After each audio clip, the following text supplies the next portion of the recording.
Chef is making sloppy joes, right? That's right. So get to it, man, because this Okay, let me one's show you how going to to do it. sell them. Let's start by hitting the pan with a little bit of oil. Any kind of oil works, canola, grapeseed, whatever you want. And we start off by toasting our spices first.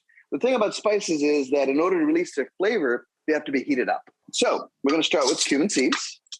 I'm going to dump it into hot oil over here. And what you're looking for is for them to not burn, obviously, for them to start sizzling. All right, our seeds are about to wiggle. They're pre-wiggle phase. They're about to get there. And the minute they do, we're going to hit it with some other whole spices.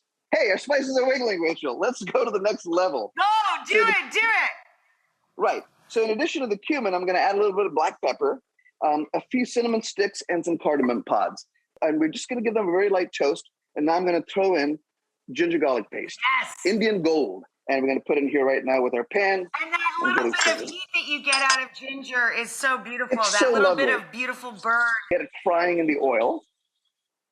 And while that's doing its thing, I'm going to add another very familiar ingredient, green chilies. I use serranos, which is what's locally available, but it's optional. If you don't want the heat from the green chilies, leave them out. And I don't know about you, Rachel, I love ginger. So even though there's already ginger garlic paste in here, I put a little extra ginger because I just love the way it tastes. And I've got some just finely diced ginger, and I'm going to throw that in too. And that just adds a little extra gingeriness to the dish. And the next up is the onions. And we're going to throw that in. And now all we're going to do is saute this till the onions are beautiful and golden and brown. And once you've sweated and browned your onions down, this is what they look like. It turns into a lot less of its size. And now we're going to add our powdered spices. And in case you're wondering, well, Meherwan, why are the powdered spices at this phase and not earlier? If I had put them in earlier, they would have burnt. But by putting them now right at the end of the frying process, we'll get them to release a little bit of their flavor without burning. What am I putting in? Coriander powder. We're going to put in cumin powder. We're going to put a little bit of turmeric inside. Yep. And you all know about also not only the flavor of turmeric, but also all the health benefits of turmeric. Yes, the color and the earthiness. Beautiful. And a touch of red chili powder. Oh, nice.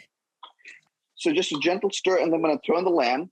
And we are well on our way to making sloppy jai.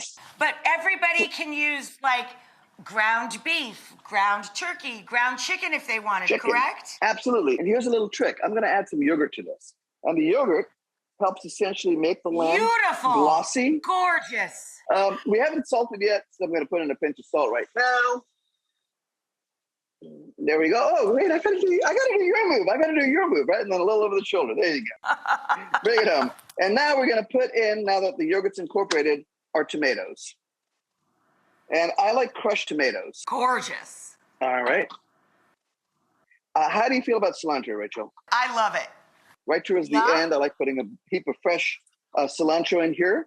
And then one of the final touches is one of the most ubiquitous and popular Indian spices is garam masala. Everybody sees this in the grocery store. They think this is the Indian spice, along with curry powder.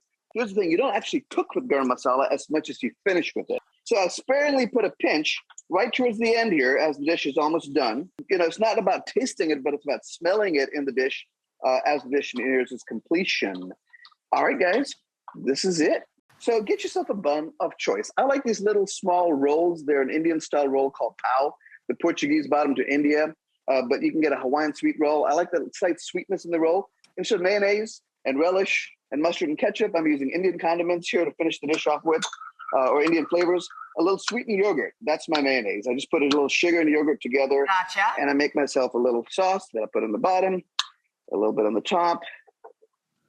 And then the other is this green chutney, chimichurri, pesto, green chutney. They're all the same thing. Same idea. Something herbaceous, something leafy, something green, and it helps cut through the fattiness of the sloppy jai. Oh, nice. Drizzle that on top. Make yourself a little sandwich.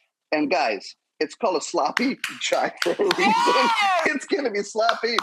If it doesn't get all over the place, should it really belong in your face? But there you have it. That is Chai Pani's sloppy jai.